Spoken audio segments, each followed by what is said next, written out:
Assalamualaikum warahmatullahi wabarakatuh. Bismillah, alhamdulillah, wassalatu ala rasulillah, wala hawla wala quwwata illa billah. Hadirin sidang tarawih yang dirahmati Allah Subhanahu wa taala. Saya akan mengutip sebuah hadis yang diriwayatkan oleh Abu Hurairah radhiyallahu anhu qala Nabi sallallahu alaihi wasallam, inna Allaha qad farada 'alaikum siyamakum wa sanantu lakum qiyamuhu faman shoma ramadhana wa qama lailatahu imanan wa ihtisaban kharaja min dzunubihi kayaumin waladathu ummuh, atau kama qala. Hadis sahih riwayat Imam Al-Bukhari dan Imam Muslim. Kata Rasulullah SAW, barang siapa yang berpuasa dan melaksanakan sholat malam yang telah diwajibkan oleh Allah Subhanahu wa taala dan disunahkan oleh Rasulullah SAW, maka semua dosa-dosanya akan gugur, seperti halnya bayi yang baru dilahirkan. Hadis ini menceritakan tentang betapa beruntungnya orang yang diberikan kesempatan untuk melaksanakan saum di bulan Ramadan dan melaksanakan qiyamul lail, salat malam, apakah tarawihnya atau tahajud. Karena balasannya itu dikembalikan seperti bayi yang baru dilahirkan. Fitrah seperti al-khilqah, seperti penciptaan awal. Beruntung sekali.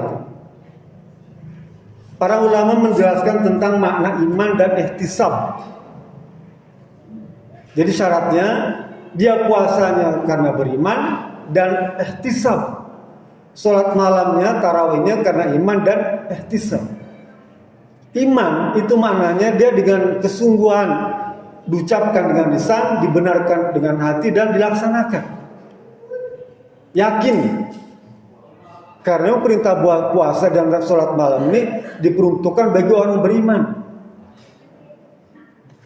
Kemudian ihtisab.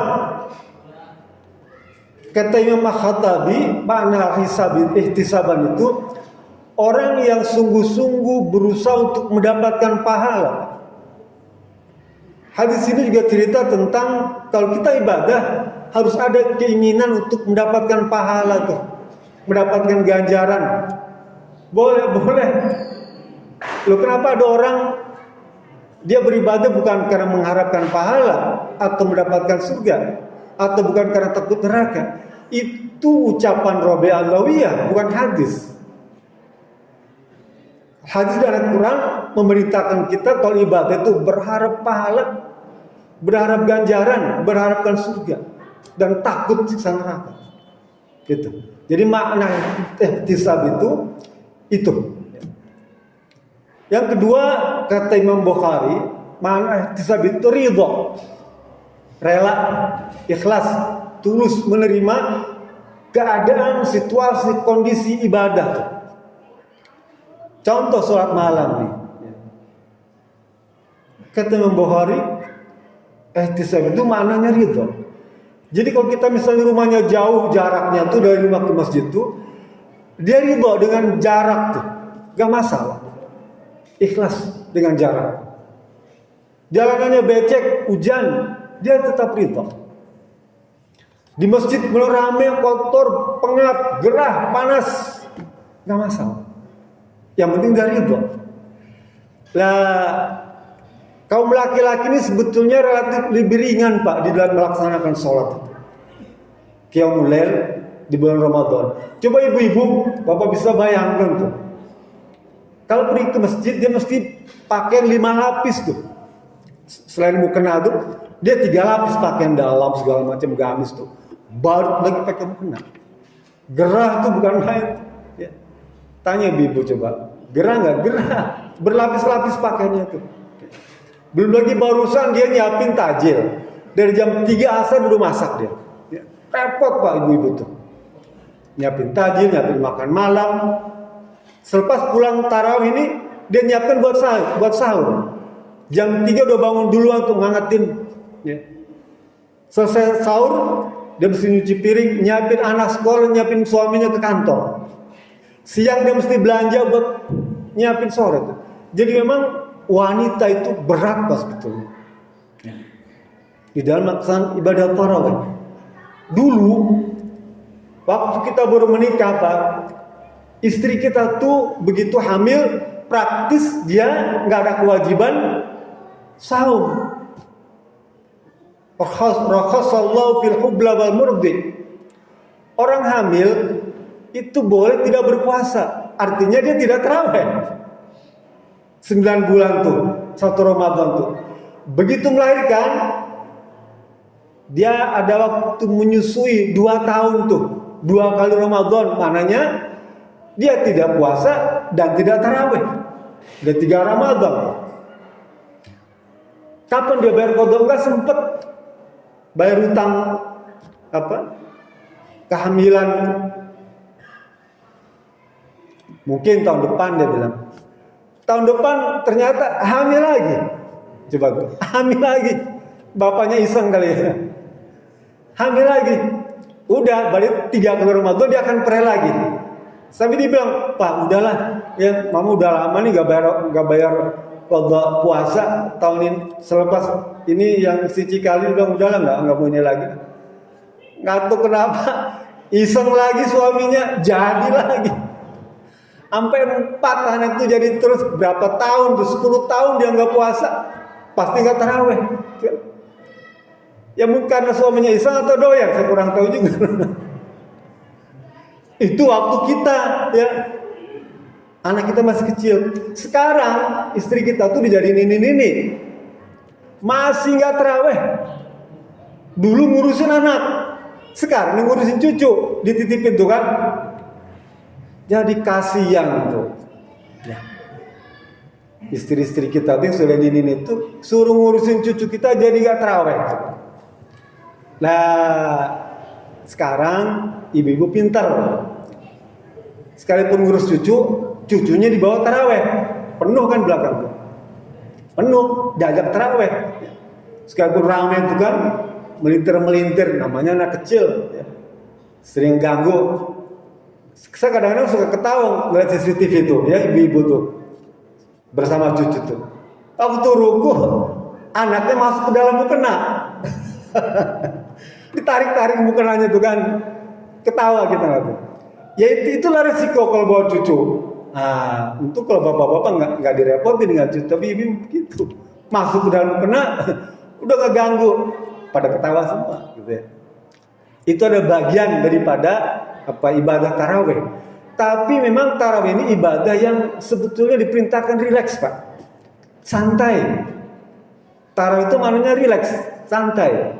Jadi boleh gitu, seperti itu, boleh, nggak apa-apa. Ya. Santai aja, nggak usah tergesa-gesa. Nama juga tarawih santai, gitu ya. Kalau misalnya bapak bosan, berhenti dulu, minum dulu, ngopi dulu, ngerokok dulu, silakan, gitu ya. Tarawih itu begitu Pak. Ya sunnahnya ya, sunnah tarawih itu begitu. Nggak harus serius, benar. Nanti tanya sama ulama-ulama lain. Tarawih itu begitu. Sekalipun begitu, Allah janjikan Pak, nih ibadah tarawih, sholat malam nih dan saum Ramadan nih. Itu ganjarannya besar ya. Bahkan dibayangkan seperti kharaja min zunubi kayamin waladatu ummu. Dosa-dosanya berguguran tuh. Bahkan dia akan kembali seperti bayi yang baru dilahirkan. Kalau saumnya 1 bulan penuh. Ya. 29 hari atau 30 hari.